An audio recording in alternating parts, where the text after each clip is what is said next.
ask you, what is national tree in the Philippines? What is national tree in the Philippines? I hope you did not forget that our last time to study to teach you. So, today, mag-online na ta klase. Kaya di ta pwede matuskwelahan kay nasi kupido-kupida.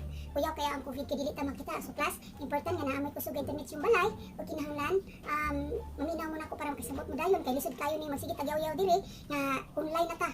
So mao ni ugma ako ni klase ninyo. So ang pambansang puno sa Pilipinas ay ang yes.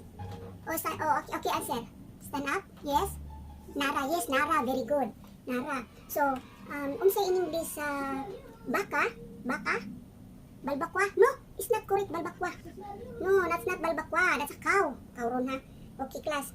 So, pati naman yung lisura niya itong kinabuhi. Kaya mag-online naman dito klase. So, palihog lang, maminaw lang po taon ta. Kaya pati na kung sinuta diri. Kuan na ba yung taon ko kuan. Pati paitan na yung kinabuhian eh. So class, listen to me ha. Very important have internet at home, very fast po. Dili mo magkaumot-umot, magkachapi-chapi diha. Kaya ako dili gipanunot ko dili og discuss ninyo nya paminawa po tawo ninyo gigamit sa kuan ikong sitwasyon, ha? So ingon gani ko si English ana unsa tawag ana tubaga tawo ko ditarong ayo tawo ko yagayagain ninyo. Nag-online lang gani ko inyo pa ko yagayagaan. Pangutan-on gani mo tubaga tawo ko ninyo kay pati paita. Kung mahimo internet dira ko super para matubag ko ninyo sa mga pangutana ba. Perti na jud ni ko tasa ni pati pagkainitan yung sitwasyon tani maluoy lang pud mo. Okay class. So kung ato kay tawistin ninyo unsa di dalon? Yes? Sarah Jean, sanap, yes. No. Kung ato ka bistin yun ang imong dalon, kung nakay pick up kung nakay kuang karta, imong dalon is pulo ka na jet mo siya tawag MTCE number.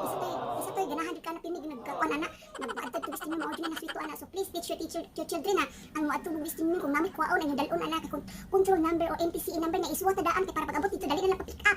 Mao na siya. So next, children class listen to me. So unsa in English sa kanding? Unsa in English sa kanding? What is English sa kanding? Kalderita. No, that's not kalderita. This is wrong. It's a goat.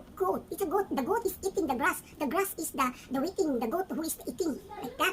So listen to me ha. Ayaw ko ninyo pagtasa kay naanagi ko sa online ganyan. Piti na ko sinutaan ni og tasa kay ko sige jaw-jaw diri tani tubagon ko ninyo sakto. Dili mo magsaba-saba diha.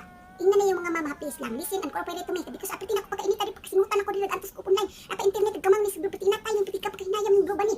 So listen to class ha. Kali this is the serious topic because this is a new learning study in online na. Online na dito klase dai kasi tingnan buwan ni piting isuran mo ni hasula man kinabuhi ani tungod COVID-19. Lagot ka sinut ka ko diri. So okay. Tomorrow I have discuss about who is the Magellan, who is the Lapu-Lapu. Dili Lapu-Lapu isda ha. Ingon ra mo Lapu-Lapu gaan ni Lapu-Lapu isda. Okay class, pati na ni sinuta, pati kapuya ni mo bra, pati hasula ni online ni may itong sa kuan eskwelahan ta mo discuss ka pwede ta ni maka explain niyo kan online pati na jud kapuya, pati na jud kalalayan gunit ta. So sino kapuya mangita kwata ni oy.